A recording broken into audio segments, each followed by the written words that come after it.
ఇంటికొచ్చిన వాడు మిత్రుడు అనుకోండి, ఇంటి యజమాని యొక్క శ్రేయస్సు కోరేవాడైతే రాజద్వారంలోంచి రావాలి. అందుకే రాజద్వారే రాజగృహే అంటారు. ఆ ఇంటి యజమానిని చంపాలన్న ఆలోచనతో ఉన్నవాడు అనుకోండి, శత్రువు అనుకోండి, పెరటి ద్వారంలోంచి వెళ్ళాలి. అందుకే వీధి తలుపు వేసేసి పెరట్లోంచి రండి అనకూడదు. అంటే వాడు ఇంటి యజమానిని చంపడానికి వచ్చిన వాడు శత్రువు అని గుర్తు. వీధి తలుపు తీసి వీధి తలుపులోంచే రండి అనాలి. వీధి తలుపు వేసేసి పెరట్లోంచి రండి అంటూ ఉండకూడదు ఎవరిని, వీధిలోంచే రమ్మనాలి. కాబట్టి వీధిలోంచి వెళ్లకుండా పెరటిలోంచి లోపలికి వెళ్ళారు. వెళ్ళి అక్కడ పుష్పాలని చందనాన్ని అమ్మేటటువంటి గృహాలు ఉన్నాయి. ఆ పుష్పాలని తీసుకుని, దానికి ఒక లక్షణం ఉంది శాస్త్రంలో, నాకుండలి నాముకుటి నాస్రగ్వి నాల్పభోగవాన్ నా హస్తాభరణో నాపి విద్యతే నాప్యనాత్మవాన్ అని. పురుషుడు ఎలా ఉండాలి అంటే నిజానికి పూలదండ ఎప్పుడూ మెడలో వేసుకుని ఉండాలి. ఉపన్యాసం చెప్పేటప్పుడే కాదు, ఎప్పుడూ మెడలో పూలదండ ఉండాలి, ఎప్పుడూ పూలదండ ఉండాలి. చందనాన్ని అలదుకుని ఉండాలి. కాబట్టి ఆ మెడలో పూలదండలు వేసుకుని చందనాలంకారం చేసుకుని ఉండాలి. అది శ్రీమంతమైనటువంటి లక్షణం, చక్కటి లక్షణం. కాబట్టి వాళ్ళు ఆ పుష్పహారాలు తీసుకోవాలి, చందనం తీసుకోవాలి. వాళ్ళ ఇళ్లకి వెళ్ళారు. వెళ్ళి వాళ్ళకి ఏదో ద్రవ్యం ఇచ్చి తీసుకోవడం కాదు, లేదా అయ్యా ఒక్క పూలదండ ఇప్పించండి మీకు ఇవ్వడానికి ద్రవ్యం లేదని అడిగి తీసుకోవడం కాదు. అలా బ్రాహ్మణుడు పుచ్చుకోవాలి. డబ్బులు లేకపోతే లేవని భిక్షాటన చేసి పుచ్చుకోవాలి. వీళ్ళు అలా పుచ్చుకోలేదు. ఘోరాకారులు మాలాకార గృహంబులకు గంధిక గృహంబులకు తారరిగి ముగ్గురు బలాత్కారంబునగొనిరి పుష్పగంధములప్ప. ఆ గంధం ఇచ్చేటటువంటి వాళ్ళింటికి, పుష్పమాలలు ఇచ్చే వాళ్ళింటికి వెళ్ళి, మేము డబ్బు ఇవ్వం, మా దగ్గర లేదు కాబట్టి ఇమ్మని అడగం, ఇవ్వకపోతే చాలా కొడతానని లాక్కుని గంధం రాసుకొని మెళ్ళో పుష్పహారాలు వేసుకుని మంచి టీవీగా బయలుదేరి అంతఃపురంలోని గోశాల దగ్గరికి వెళ్ళారు. అంతఃపురం అంటే ఏదో మన ఇంట్లో బొమ్మను దాటగానే హాలు అలా ఏమి ఉండదు. అబ్బో రాచనగరు అది ఎంత అద్భుతంగా ఉంటుందో. ఇప్పటికీ మీరు పెద్ద పెద్ద కోటలు, ఆ ఆగ్రా కోట, కృష్ణదేవరాయల వారి హంపి విజయనగరం కోట చూస్తే కళ్ళమ్మట నీళ్లే వస్తాయి అనుకోండి. అసలు ఆ కోటలు, గజశాలలు, ఆ వీధులు, ఆ దేవాలయాలు, ఆ రత్నాలు అమ్మినటువంటి అంగళ్ళు, ఆ దేవాలయంలో ఆ కృష్ణదేవరాయల వారి చిన్న భార్య చిన్నాదేవి నాట్యం చేస్తుంటే, ఆవిడ లోపల నాట్యం చేస్తున్నప్పుడు ఒక్క కృష్ణదేవరాయల వారు మాత్రమే చూస్తూ పరదా పట్టుకుంటే స్తంభాల చుట్టూ, స్తంభాల బయటికి వాద్యకారులు కూర్చుని స్తంభాల మీదే ఆ 7 స్తంభాల మీద సరిగమ పదనిసలు పలికిస్తూ వాద్యాలు మ్రోగిస్తుంటే రాయల వారు దేవాలయంలో పరమేశ్వరుడి ముందు తన చిన్న భార్య చేస్తున్న నృత్యాన్ని చూస్తుండేవాడు. ఇప్పటికీ ముత్యాలు, వజ్రాలు, వైఢూర్యాలు, రాసులు పోసి అమ్మినటువంటి అంగళ్ళు, పెద్ద పెద్ద అంగళ్ళ కొలను కనపడుతుంది. ఆ పక్కనే తుంగభద్రా నది, గజశాల, పెద్ద పెద్ద ఏనుగుల్ని కట్టినటువంటి గజశాలలు, బ్రహ్మాండమైనటువంటి విగ్రహాలు. అవన్నీ ఆ తొండాలు విరిగిపోయి, ఆ విఘ్నేశ్వరుడికి ఆ దంతం విరిగిపోయి, ఆ విరూపాక్ష స్వామి ఆ విగ్రహాలు చూస్తుంటే కళ్ళ నీళ్లు వస్తాయి నిజంగా. 6 నెలలు దోచుకున్నారు. అంటే ఎటువంటి రాసనగరులో చూడండి, అటువంటి అంతఃపురాలు. కాబట్టి గోశాల దగ్గరికి వెళ్ళారు కృష్ణార్జునులు, భీమసేనుడు. గోశాల దాకా వెళ్ళేటప్పటికి అటు నుంచి జరాసంధుడు వస్తున్నాడు. ఆయనకి ఎప్పటికప్పుడు ఉప్పు అందుతూ ఉంటుంది. ఎవరో 3 వచ్చారు, మాకు ఇమ్మని అడిగి పుచ్చుకోలేదు, ద్రవ్యం ఇచ్చి పుచ్చుకోలేదు, బలాత్కారంగా తీసుకుని చందనం రాసుకుని పూలదండలు వేసుకుని లోపలికి వెళ్ళారు 3 స్నాతక వృత్తులు. అప్పటికి అర్ధరాత్రి అయింది, 12. అర్ధరాత్రమైన అభ్యాగత ద్విజ స్నాతకులకు ఎదురుచని కరంబు భక్తి పూజలిచ్చు పరమవృతుండో అప్పుడు ఎదురు వచ్చి వారికి ఇష్టమసగా. అభ్యాగతి అన్న మాటకు అర్థం ఉంది. అతిథి వేరు, అభ్యాగతి వేరు. అతిథి అన్న మాటకు అర్థం ఏంటంటే మనం పిలిస్తే వచ్చినవాడు ఒక్క తిథి నాడే ఉండి 2వ తిథికి ఉండనివాడు. పంచమి నాడు మన ఇంటికి భోజనానికి రండి పిలిస్తే పంచమి నాడు వచ్చి భోజనం చేసి షష్ఠి నాడు ఉండడు, వెళ్ళిపోతాడు. ఆయన అతిథి అంటారు. అభ్యాగతి అంటే మనం పిలవలేదు, భగవంతుడి పనుపున అనుకోకుండా ఆయనే వచ్చాడు మన ఇంటికి, అలా వస్తే అభ్యాగతి అంటారు. తను పిలవని వాళ్ళు ఎవరైనా కొత్తగా వచ్చారేమో, వాళ్ళ కోరికలు తీర్చాలని రాత్రి 12 గంటలకు బయటకు వచ్చి తిరుగుతున్నట్టు ఎవరైనా ఉండిపోయారేమోనని, స్నాతక వృత్తులు ఎవరైనా ఉన్నారేమో వాళ్ళ కోరిక తీర్చాలని. వీళ్ళ 3 చూశాడు, గబగబా ఎదురెళ్ళాడు, వాళ్ళ చెయ్యి పుచ్చుకున్నాడు. మీకు ప్రీతితో మీకు కావలసినటువంటి కోరిక తీరుస్తాను, కాబట్టి మీకేం కావాలో చెప్పండి అన్నాడు. అని సురమునివరులకు వసుధామరులకు భక్తుండ ఉత్తమ క్షత్ర కులా చరితుండనడిన ధరణీధరుడం మగధేశ్వరునకు తానిట్లనియను. నేను బ్రాహ్మణుల పట్ల దేవతల పట్ల అపారమైనటువంటి భక్తి కలిగిన వాడిని. స్నాతక వృతులకు ఎప్పుడూ సేవ చేస్తూ ఉంటాను. మీకేం కావాలి చెప్పండి అని జరాసంధుడు తనని తాను పొగుడుకుంటూ మాట్లాడితే కృష్ణ భగవానుడు చూసన్నాడు, నువ్వు ఎటువంటి వాడివో నాకు తెలుసు, నువ్వు కొత్తగా చెప్పుకోవలసినటువంటి అవసరం లేదు. కడగి అత్యుత్తమ క్షత్రియ చరితంబునందు వర్ధిల్లుదునంటివి, జనులకెవ్వరికెన్నండు ఎగ్గొనరింపనేనంటివి, సక్షత్రియులవని నొరులు ఇయ్యట్లు క్రూరులై నృపతుల చెరపట్టి పశువరించుచు పశుపతి ఉమేషు వరదు పూజించిన వారును కలరే. మున్నింతకు అగ్గలం బెద్ది ఎగ్గు కారణంబులేక దారుడై సాధుహింస చేయు కుజనుడెల్లవారి కప్రియుండు కాక అప్రియ లక్షణం బెండు కలజత కలప ఉత్తములకు. నేను చాలా మంచివాణ్ణి, దేవతలను ఆరాధన చేస్తాను, బ్రాహ్మణులను ఆరాధన చేస్తాను, స్నాతక వృతుల కోరికలు తీరుస్తానంటున్నావు కదా.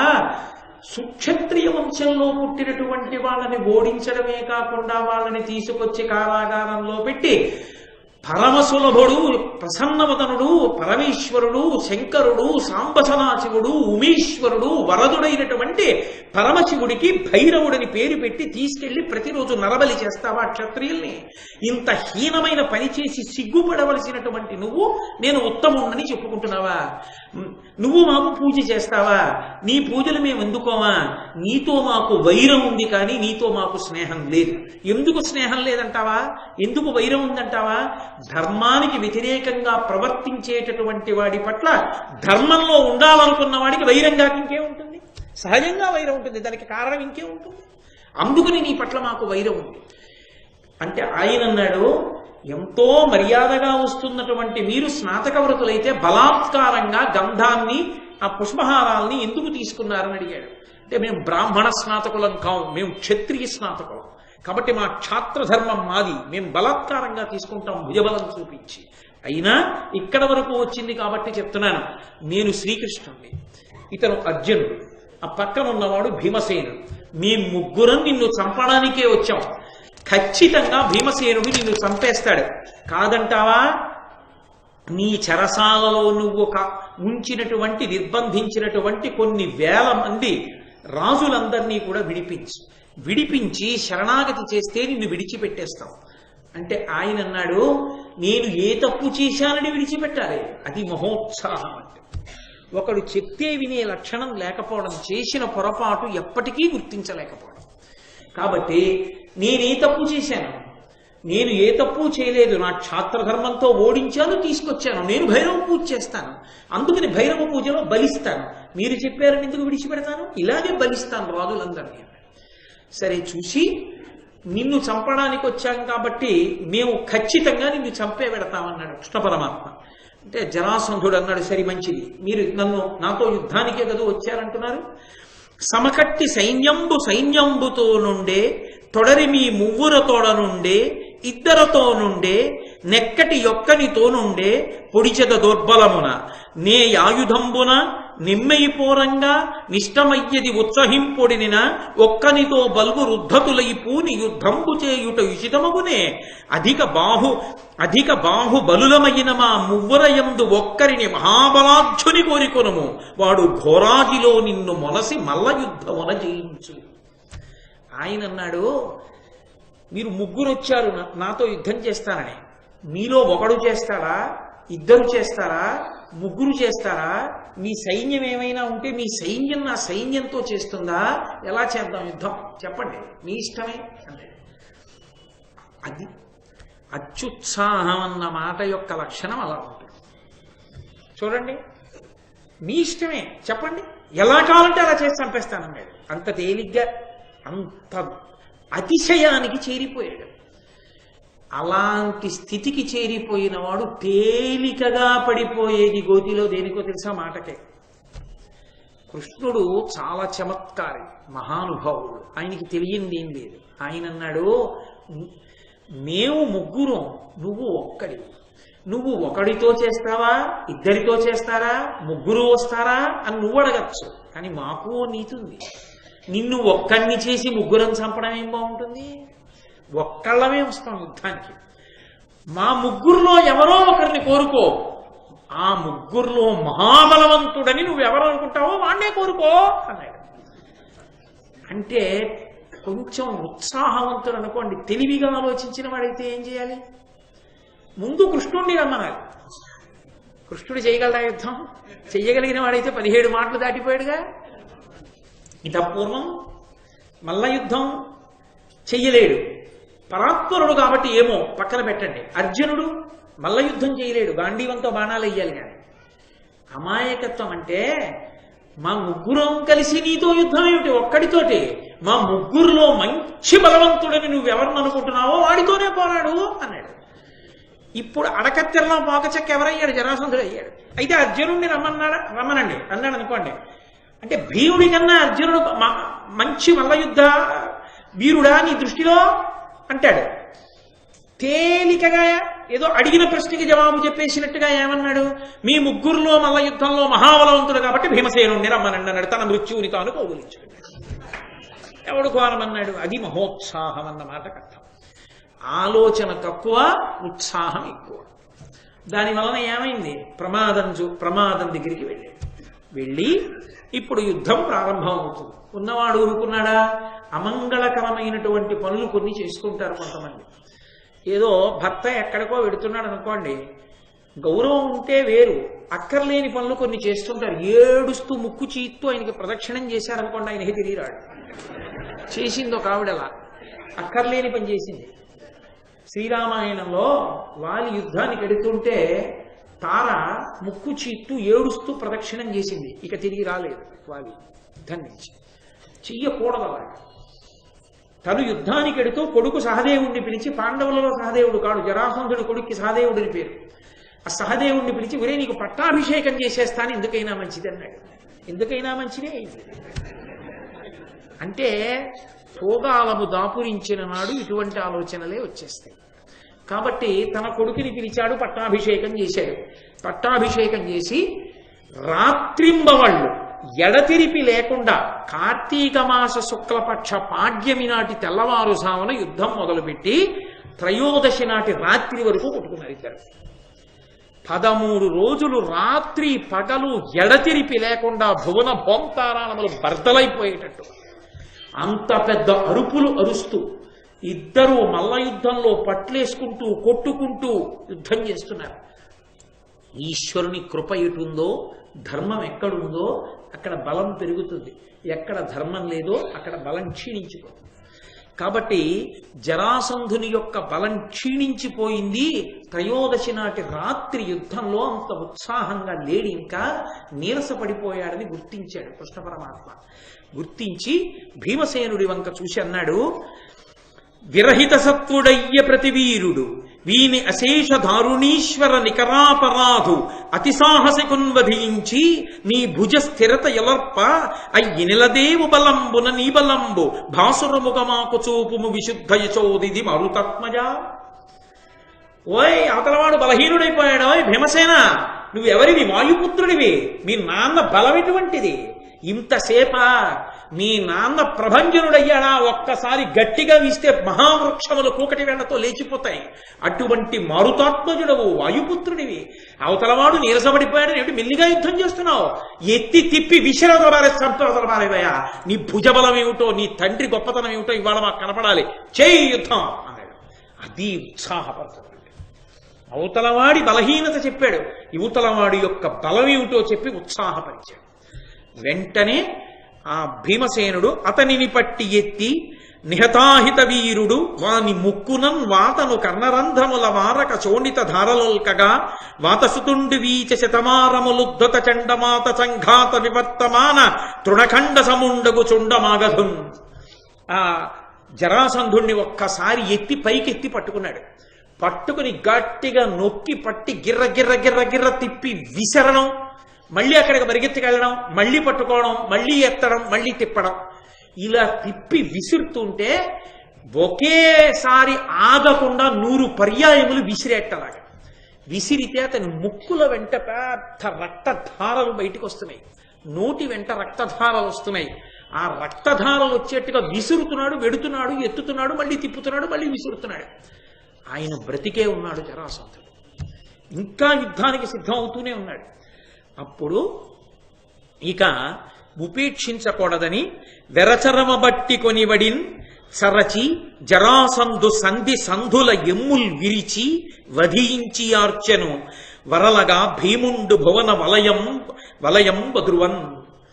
భూమండలమంతా దద్దరిల్లిపోయేటట్టుగా ఆ నేల మీద పడిపోయినటువంటి జరాసంధుణ్ణి మెడపట్టి పైకెత్తి తన పిడిగుద్దులతో కీళ్లు ఎక్కడెక్కడ కలుసుకుంటాయో ఆ సంధిబంధముల మీద గుద్దుతుంటే అక్కడ ఉన్నటువంటి ఎముకలన్నీ విరిగిపోయి నుగ్గైపోయేట.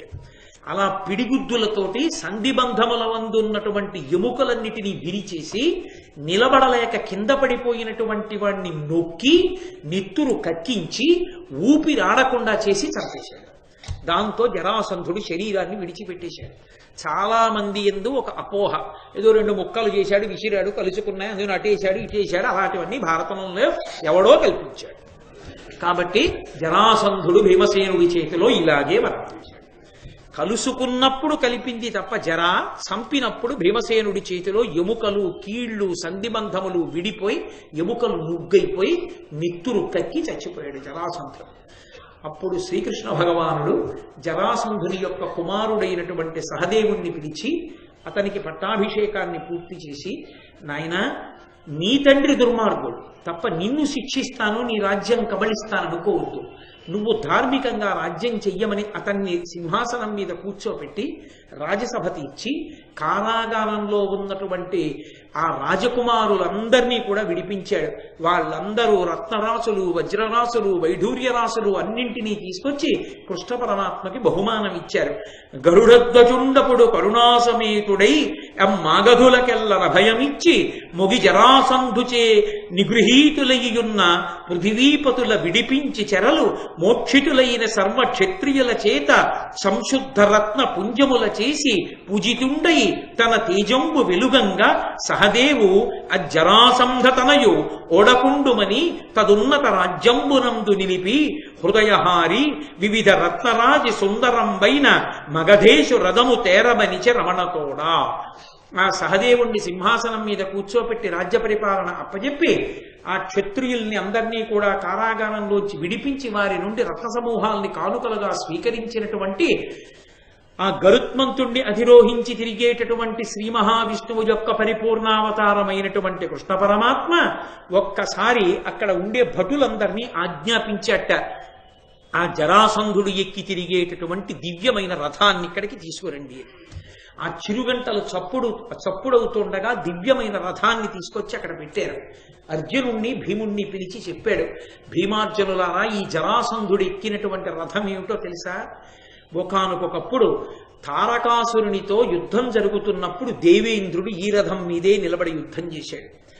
తర్వాతి కాలంలో దీన్ని వసుమహారాజు గారు స్వీకరించారు. ఆదిపర్వంలో వస్తుంది వసుమహారాజు చరిత్ర, మీరు విన్నారు.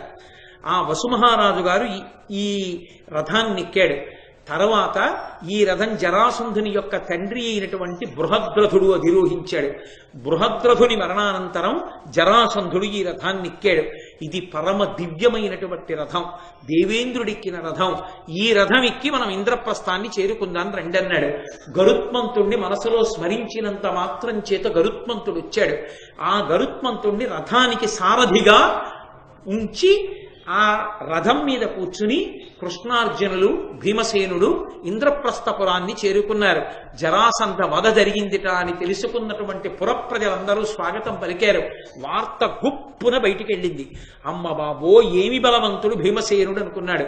జరాసంధుణ్ణి చంపేసిన కారణం చేత రాజసూయ మహాయాగం చెయ్యడానికి ఉన్నటువంటి ప్రతిబంధకములన్నీ తొలగిపోయాయి. ఇప్పుడిక 4 దిక్కులకు 4 తమ్ముళ్ళని దిగ్విజయ యాత్రకి ధర్మరాజు గారు పంపించడానికి కావలసినటువంటి మార్గం సుగమమైంది. ఇప్పుడు మహానుభావుడైనటువంటి కృష్ణుడు ఆ రథంతో ఇంద్రప్రస్థాన్ని చేరుకుని అక్కడి నుంచి ద్వారకా నగరానికి వెళ్ళిపోయాడు. ఇందులో గమ్మత్తు ఏమిటంటే, గరుత్మంతుడు వాహనంగా ఉండి శ్రీమన్నారాయణుణ్ణి వహించడం మనం చాలా చోట్ల చూస్తాం. కానీ గరుత్మంతుడంటే విష్ణువుకు ఎంత ప్రీతి అన్నదానికి ప్రతీక మహాభారతం సభాపర్వంలో ఒకానొకప్పుడు తారకాసురుడితో జరిగిన యుద్ధంలో ఇంద్రుడు అధిరోహించినటువంటి రథం కాలక్రమంలో బృహద్రథునికి వస్తే ఆ బృహద్రథుని రథాన్ని జరాసంధ మరణం తర్వాత స్వీకరించినటువంటి కృష్ణ పరమాత్మ భీమార్జునులతో కలిసి రథాన్ని అధిరోహించేటప్పుడు గరుత్మంతుని స్మరించి ఆయనని సారథిగా పెట్టుకుని వెళ్ళాడు. అప్పటి వరకు ఆయన మీద వెడతాడు.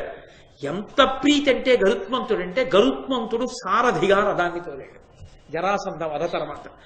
ఆ రథం మీద సంతోషంగా అందరూ ఇంద్రప్రస్థానికి చేరుకున్నారు. జరాసంధ వధ పూర్తయింది. మహాభారతంలో జరాసంధ వధకి విశేషమైనటువంటి ప్రాముఖ్యత ఉంది. ఎందుచేత అంటే దుర్మార్గులైన వాళ్ళందరూ కురుక్షేత్ర సంగ్రామానికి ముందు జరాసంధుడి పక్షానికే చేరారు. ఒక్కొక్కరుగా. ఈ జరాసంధుడు ఒకానొకప్పుడు ద్రౌపదీదేవిని పరిణయం చేసుకోవడానికి మత్స్యయంత్రం కొట్టడానికి వెళ్ళాడు. వెళ్ళి ఆవిడ అదృష్టం బాగుంది, నల్లపూసంత దూరంలో బాణం తప్పిపోయి ద్రౌపదీదేవిని విడిచిపెట్టుకుని వచ్చాడు. వచ్చి చిట్ట చివరికి అధర్మాన్ని ఆశ్రయించిన కారణం చేత అతను నమ్ముకున్నటువంటి హంస డిభకులు జరాసంధుడు ముగ్గురు నిహతులయ్యారు. ఇక మిగిలిపోయిన వాడు శిశుపాలుడు. అక్కడ ఆయన రాజసూయ మహాయాగంలో కృష్ణ పరమాత్మ చేతిలో నిహతుడైపోయాడు. మహానుభావుడైనటువంటి కృష్ణ పరమాత్మ సభాపర్వంలో మయసభ అన్న ఒక్కదాన్ని అడ్డుపెట్టి ఏమి దాని గురించిన ఆలోచన లేకుండా కూర్చున్నటువంటి ధర్మజ కృష్ణులతో ఉన్నటువంటి అర్జునుడి దగ్గరికి వచ్చినటువంటి మయుడు, నువ్వు చేసిన ఉపకారానికి ప్రత్యుపకారంగా నీకు నేను ఏదో ఒక మహోపకారం చెయ్యాలని కోరుకుంటే ఇతని యొక్క సమర్థతకి తగినటువంటి గొప్ప సభని నిర్మించి ఇవ్వమని కృష్ణుడికి అర్జునుడు సంకేతిస్తే కృష్ణ పరమాత్మ బాగా ఆలోచించి ధర్మాన్ని నిలబెట్టడానికి జరగవలసినటువంటి యుద్ధానికి బీజం ఎక్కడ పడుతుందో అటువంటి మయసభని నిర్మించి తెచ్చి అక్కడ పెట్టమని అడిగితే ఆ మయసభా నిర్మాణం జరిగితే మయసభని చూడడానికి నారదుడు వస్తే ఆ వచ్చినటువంటి నారదుడు అన్ని సభల గురించి చెప్పి మయసభ చాలా గొప్పదని చెప్పి మీ నాన్న యమసభలో ఉన్నాడు, ఇంద్రసభకు పంపడానికి రాజసూయం చెయ్యమంటే రాజసూయం చెయ్యడానికి కృష్ణ పరమాత్మని పిలిచి అనుజ్ఞను అడిగితే రాజసూయం చెయ్యడానికి జరాసంధుణ్ణి ముందు దంపితే తప్ప రాజసూయం చెయ్యడానికి వీల్లేదని భీమార్జునుల్ని తీసుకెళ్లి జరాసంధుణ్ణి చంపి వీళ్ళందరూ తిరిగి ఇంటికి వచ్చారు. ఇంతకీ కథంతా కొనసాగడానికి కారణమేది మయసభ. అందుకని సభాపర్వం.